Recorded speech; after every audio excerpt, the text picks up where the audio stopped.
I'm Lloyd Holiday, and this is the Cost of a Thing podcast. Thanks for listening in today. The cost of a thing is the amount of time that you must spend working to buy the things that you want and need.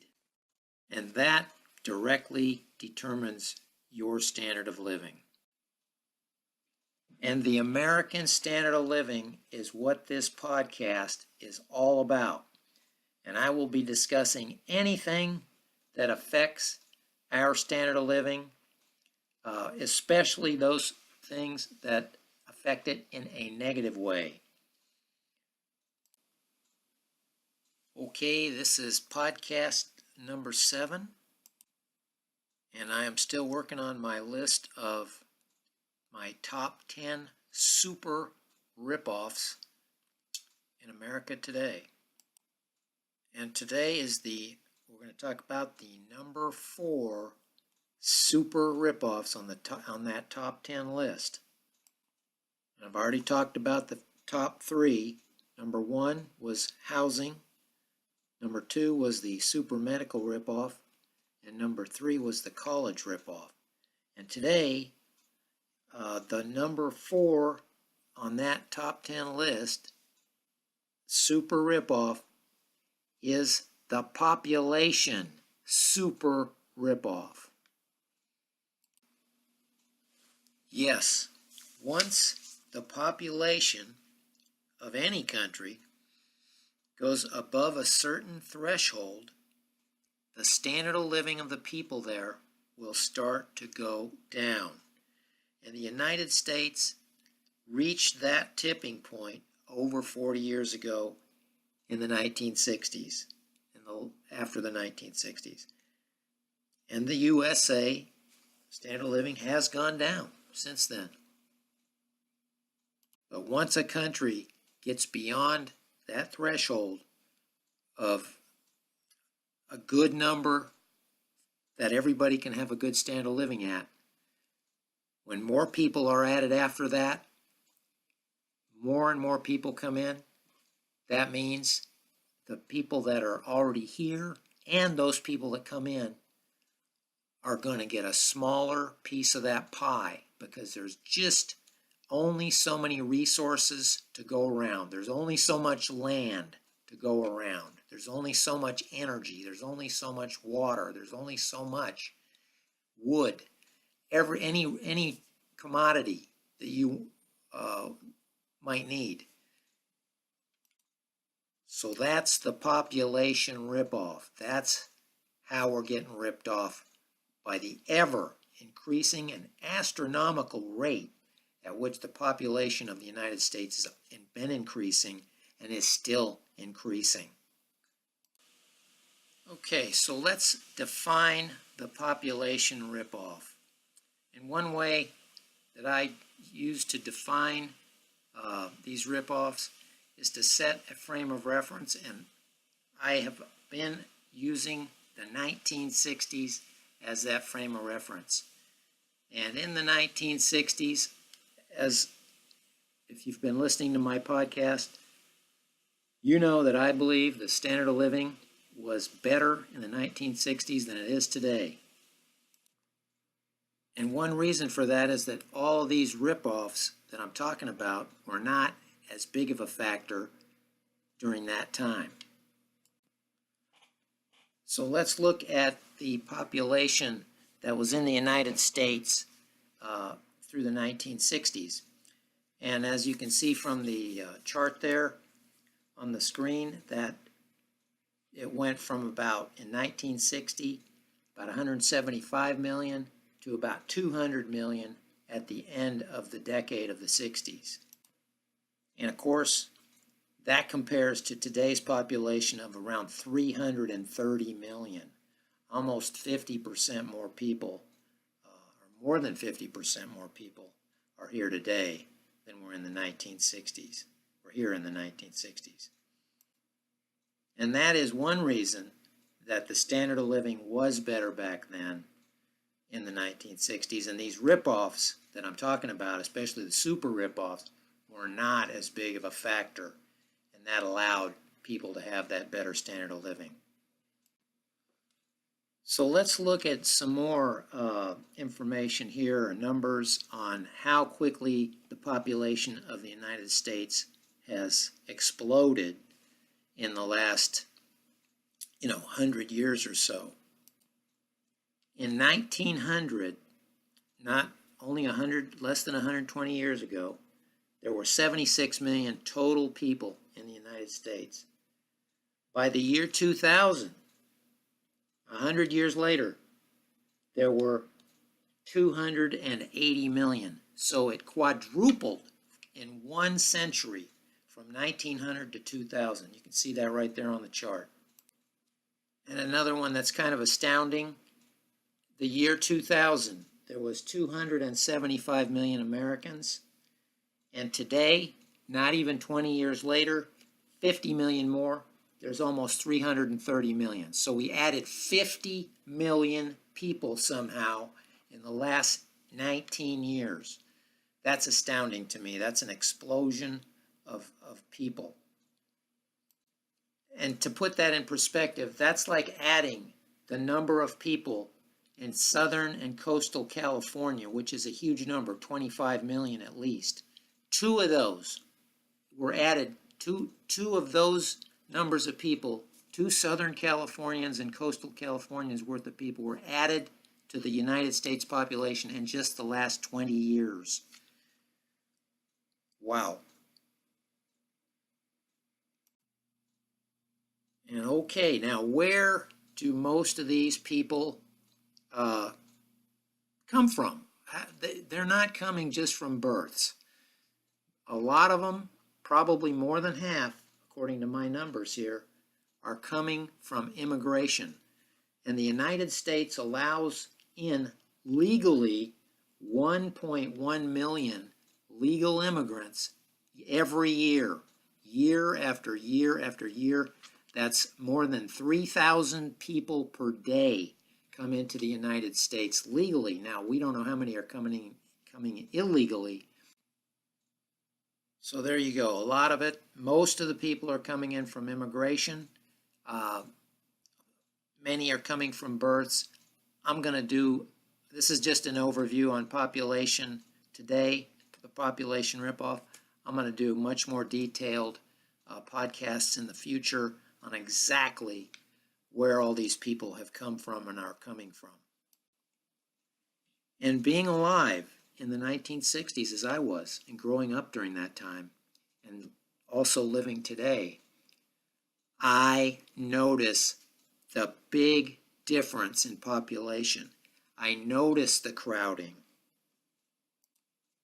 I notice the traffic, the extra traffic, the building everywhere. Every little piece of land that was left available in these cities is gone, put up to strip malls or housing malls, whatever, housing developments, apartments. It's continuous. And most of all, I notice it in the prices of things, especially housing. Rents are way up, just like I talked about in the Housing Ripoff podcast. I notice all of these things.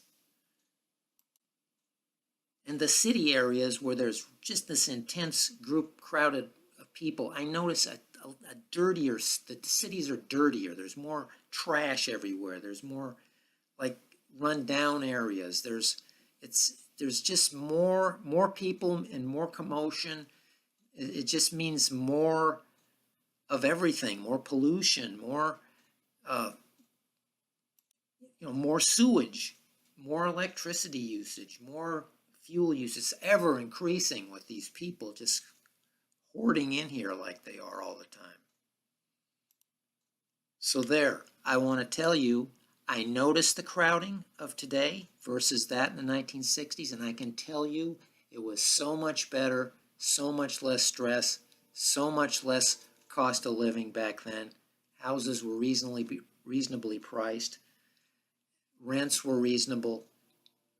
The only reason, like I said, more population, more demand for everything. That drives up prices. And just as an example,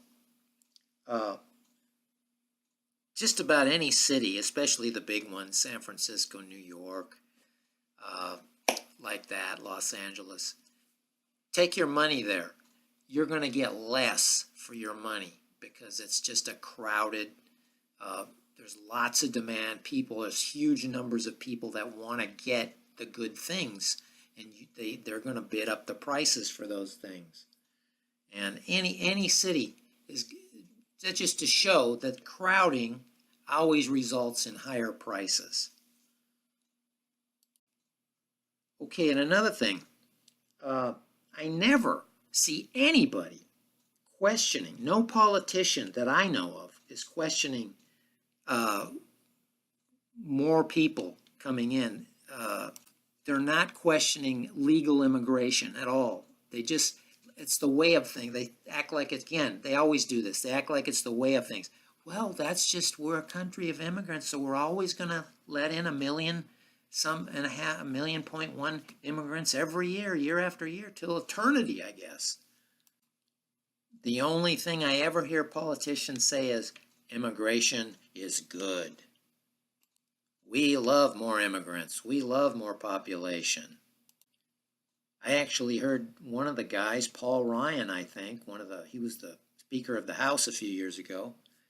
He was saying, I thought I saw an article where he said, we need people to start having more children so we can pay for the Social Security of the baby boomers. Well, what about when they start retiring then? Who's going to pay for them? We're going to have even more? So the government and the media are not questioning this. It's just like they always say with these ripoffs.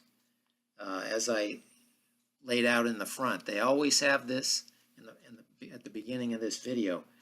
They always have this idea that this is just the way it is.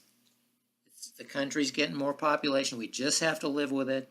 There's nothing we can do about it. The media, the government, all the same on all of these ripoffs. Same thing here with population.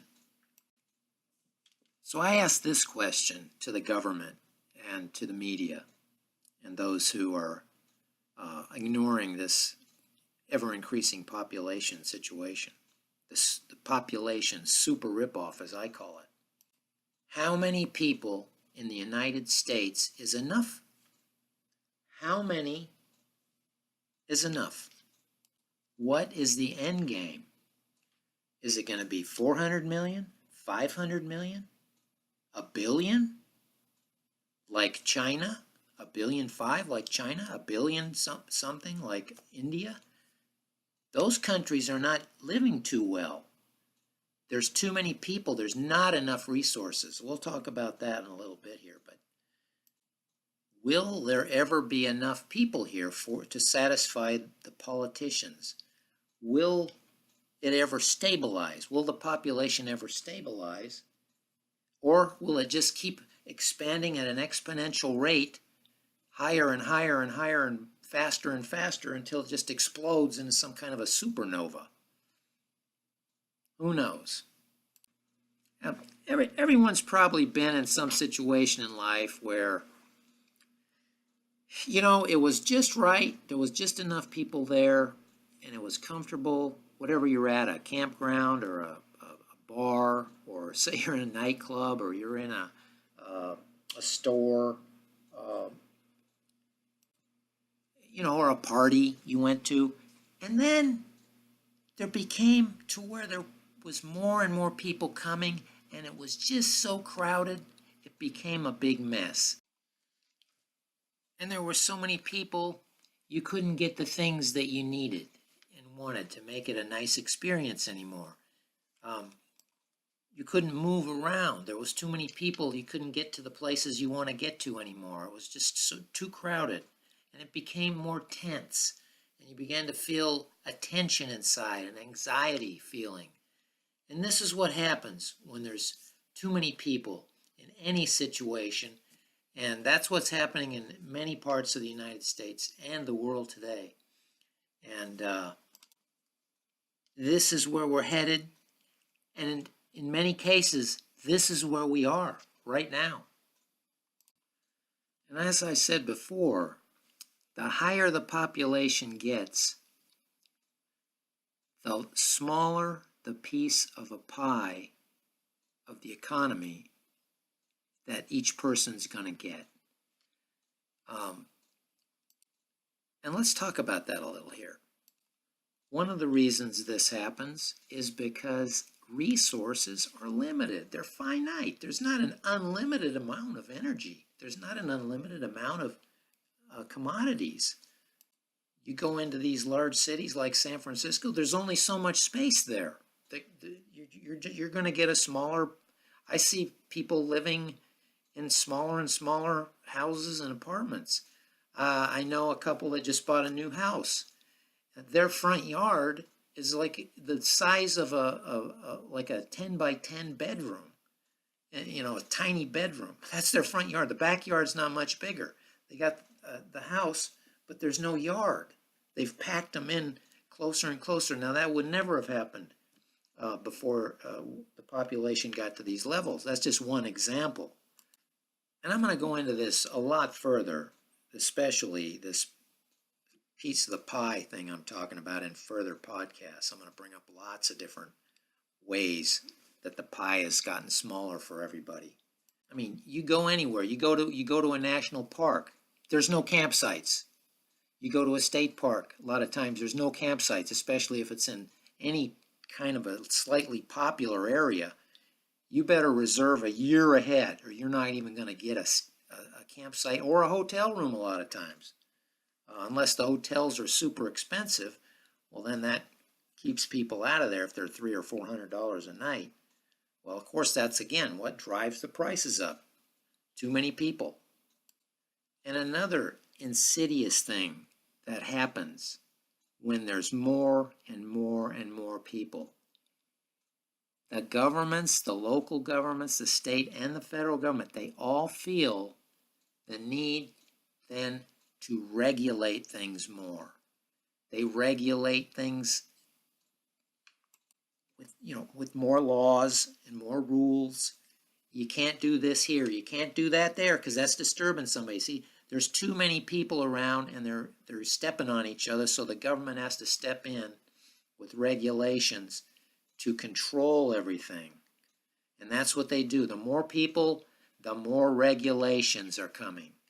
And you know that because back in the old days, somebody just moved out into the prairie and they built their place. They didn't have any government inspectors. They didn't have any zoning rules. They just, got a piece of land from the government probably. And then they just built their house however they felt the best way to build it was. Well, now, if you go back and look at my housing ripoff video podcasts, you'll see that the regulations are horrendous for any kind of building. And this goes for everything. The traffic laws, every law, the business. You want to start a business, you got all these regulations. You don't even want to do it after they show you how much baloney you're going to have to put up with. And I always look at with these ripoffs, especially the super ripoffs here, who is benefiting from this population increase, this huge and ongoing population increase. And I'm just going to go into this briefly, and I'm going to go through this more in future podcasts. But really, I think one of the big beneficiaries is business, because they're always looking for growth. They want growth, and they want cheap labor. And the more people you bring in here, the more growth and cheap labor there's going to be. So they're one of the big beneficiaries. They're probably the ones pushing this thing through the lobbying channels and so forth. The other ones that I can think of that benefit from this are immigrants that are coming from poor countries. They come over here, and of course they're better off. They come into the country. It's got the nice infrastructure, and it's got social programs that can help them, and they do benefit. But I can tell you, the people who are already here are not benefiting, because that's the ripoff. Americans' wages are held down by more people coming in and more population. And the other thing is they have to pay for these social programs that these people get onto. So, and then you have the crowding and the higher prices. So those are the people benefiting and those are the people not benefiting. I see business and immigrants are benefiting, regular Americans not benefiting. So the United States has about 330 million people now.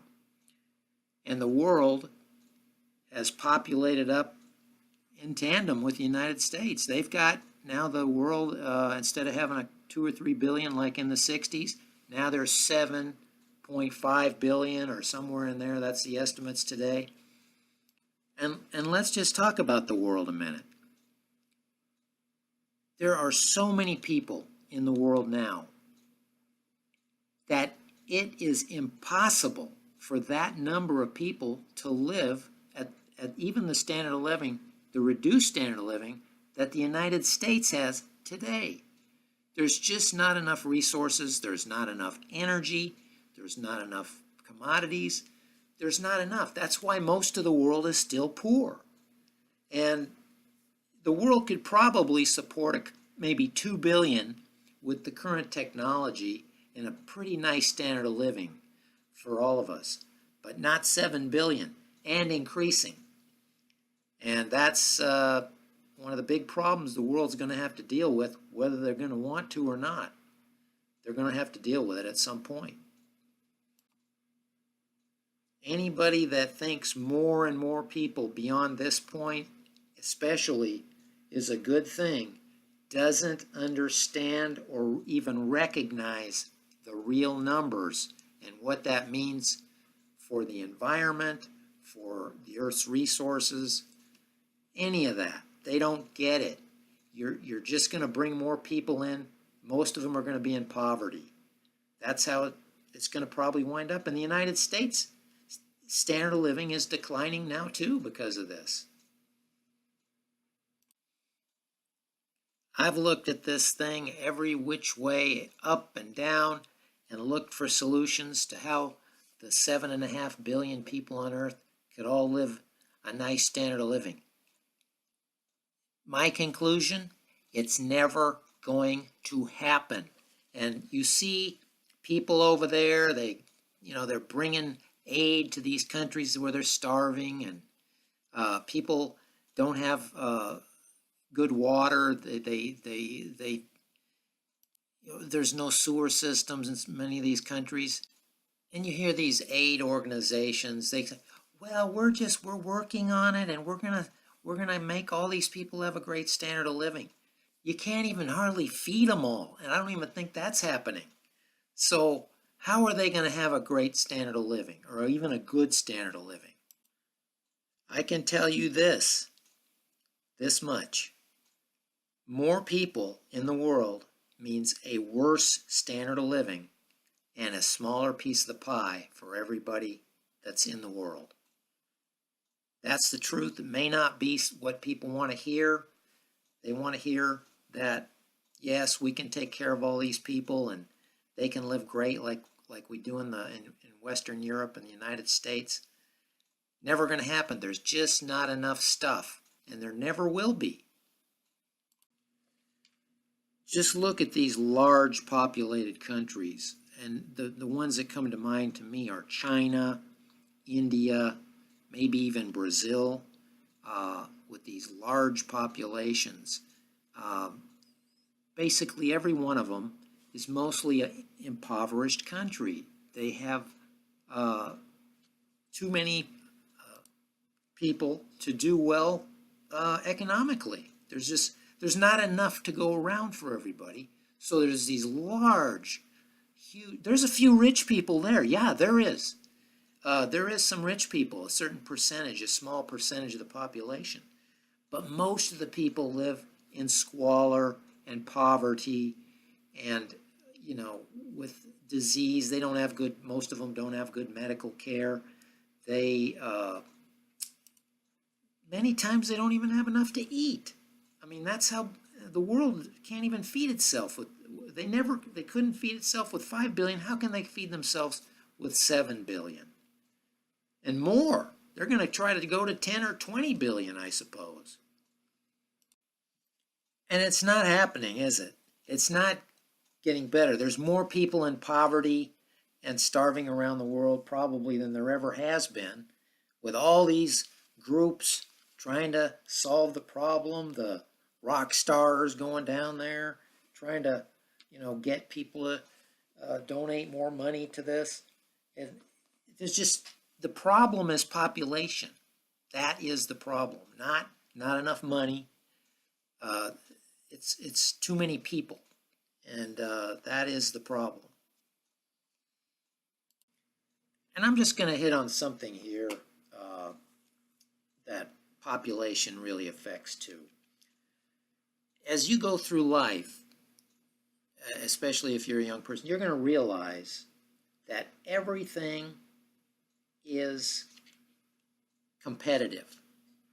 It's competitive. You're competing with other people. And when you have more people, you've got more competition to get the things you need. And this is why our standard of living is lowered when you have more population. Because a certain group is going to do good. They're going to get what they want. Because either they're smarter or they had more money to begin with. They inherited some money or whatever. So they're going to get that. And in the United States, I figure that's about 40% of the people are going to get pretty much what they want. And the other 60%, they're going to be competing for what's left.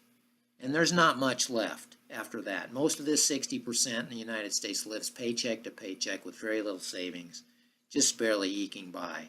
And of course, that gets worse as you go down the scale, the economic scale. But the point is here, you're competing for everything. You're competing for a good job. You're competing for a good, nice house. You're competing for the space, the land. You're competing to go to college. It's highly competitive. You're competing for a spouse, a good spouse.